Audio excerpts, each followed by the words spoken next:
তোমরা হয়তো অনেকেই কেমিস্ট্রি ল্যাবে কাজ করার সময় কখনো না কখনো স্টার্চ সল্ট প্রিপেয়ার করেছো। আর তোমরা তো জানোই স্টার্চ সল্ট হলো কোলয়েডীয় প্রকৃতির। কোনো কোলয়েডীয় দ্রবণ প্রস্তুতির সময় কিছু পরিমাণ অশুদ্ধি, বিশেষ করে তড়িৎ বিশ্লেষ্য পদার্থ উৎপন্ন হয়। এই অশুদ্ধিগুলি কোলয়েডের স্থায়িত্ব হ্রাস করে। কোলয়েডের স্থায়িত্বের জন্য কোলয়েডের বিশুদ্ধিকরণ প্রয়োজন। এই কোলয়েডের বিশুদ্ধিকরণের জন্য কতগুলি পদ্ধতি রয়েছে, যেগুলি হলো ঝিল্লি বিশ্লেষণ, তড়িৎ ঝিল্লি বিশ্লেষণ, আলট্রাফিল্ট্রেশন এবং আলট্রাসেন্ট্রিফিউগেশন। প্রথমেই চলো আমরা ঝিল্লি বিশ্লেষণ কাকে বলে সেটা জেনে নিই। যে পদ্ধতিতে পার্চমেন্ট কাগজ বা সেলোফেন দ্বারা ব্যাপন ক্রিয়ার মাধ্যমে কোলয়েডকে ক্রিস্টালয়েড জাতীয় পদার্থ থেকে আলাদা করা হয় তাকে ঝিল্লি বিশ্লেষণ বা ডায়ালিসিস বলে।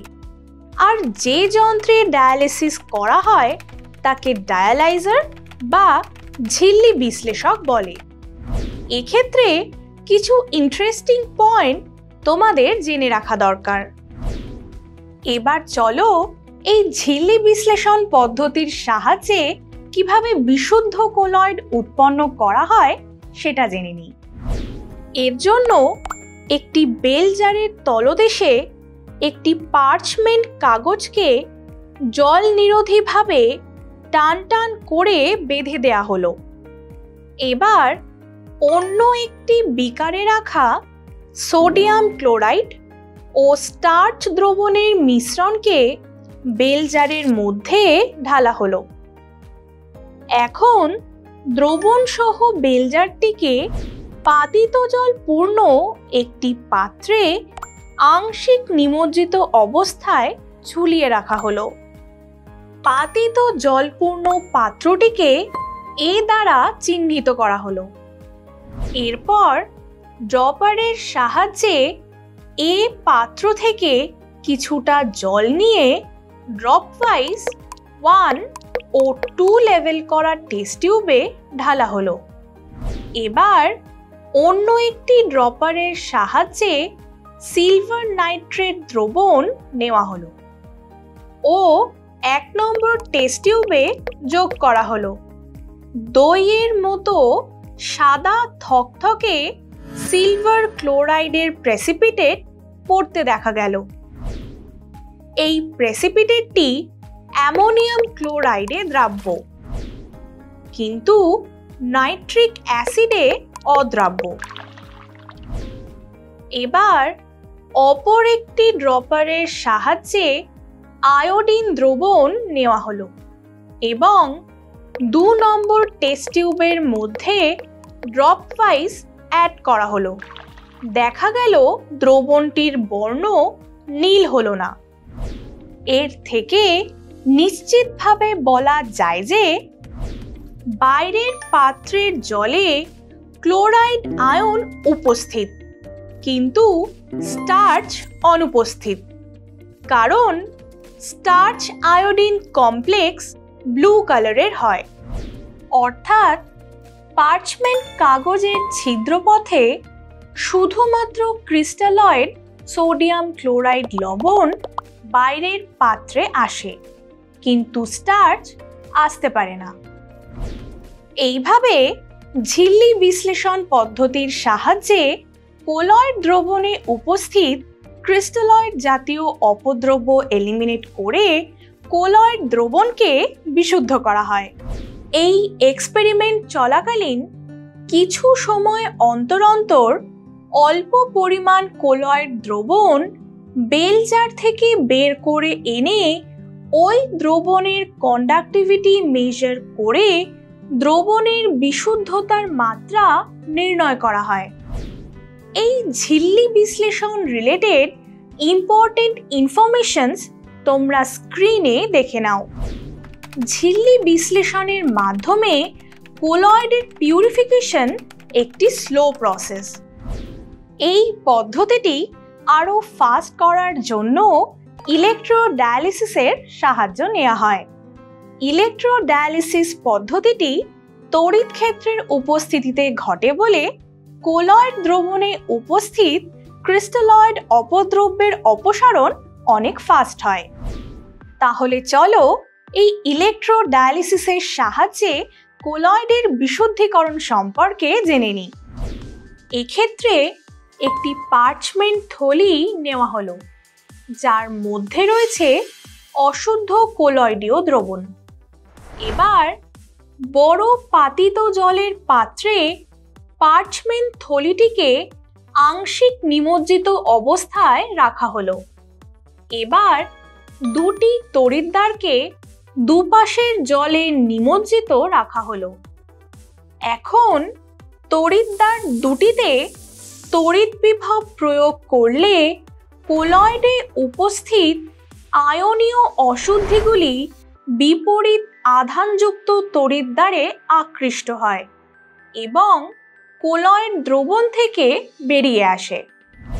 এই প্রসঙ্গে তোমাদের জেনে রাখা দরকার যে যদি অশুদ্ধিগুলি আয়নীয় প্রকৃতির হয় তবেই তড়িৎ ঝিল্লি বিশ্লেষণ পদ্ধতিটি কার্যকরী হবে। তোমরা কি জানো এই ঝিল্লি বিশ্লেষণ প্রক্রিয়াটি আমাদের দেহেও ঘটে?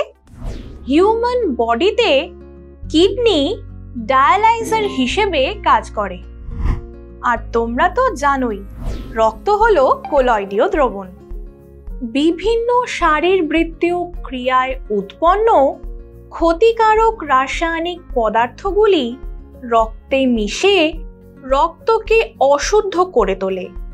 এই অশুদ্ধ রক্ত যখন কিডনির মধ্যে দিয়ে যায় তখন ঝিল্লি বিশ্লেষণের মাধ্যমে ক্ষতিকারক পদার্থগুলি দূরীভূত হয়ে রক্ত পুনরায় বিশুদ্ধ হয়। এটি হলো ঝিল্লি বিশ্লেষণের অন্যতম অ্যাপ্লিকেশন। আবার কোনো ব্যক্তির কিডনি যখন বিকল হয়ে যায় তখন আর্টিফিশিয়াল কিডনি বা হিমোডায়ালাইজার ব্যবহার করা হয়, যা ঝিল্লি বিশ্লেষণের নীতিতে কাজ করে। এছাড়াও ঝিল্লি বিশ্লেষণের বাকি অ্যাপ্লিকেশনগুলো তোমরা স্ক্রিনে দেখে নাও। এখন আলট্রাফিল্ট্রেশনের সাহায্যে কিভাবে কোলয়েডের বিশুদ্ধীকরণ করা হয় সেটা জানব। প্রথমেই আমরা আলট্রাফিল্ট্রেশন কাকে বলে জেনে নিই। যে পদ্ধতিতে আলট্রাফিল্ট্রেশন পেপার ইউজ করে কোলয়েডকে ক্রিস্টালয়েড জাতীয় পদার্থ থেকে আলাদা করা হয় তাকে আলট্রাফিল্ট্রেশন বলে। কিন্তু তোমরা কি জানো এই আলট্রাফিল্টার পেপার সাধারণ ফিল্টার পেপার থেকে তৈরি করা হয়। সাধারণ ফিল্টার পেপারের ছিদ্রগুলি 1 মাইক্রনের থেকে বড় হয়। এই ছিদ্রগুলিকে ছোট করার জন্য সাধারণ ফিল্টার পেপারকে অ্যালকোহল ও ইথার মিশ্রিত দ্রাবকে নাইট্রোসেলুলোজের 4% দ্রবণে সিক্ত করার পর ফর্মালডিহাইড দ্রবণে নিমজ্জিত করে শক্ত করা হয়।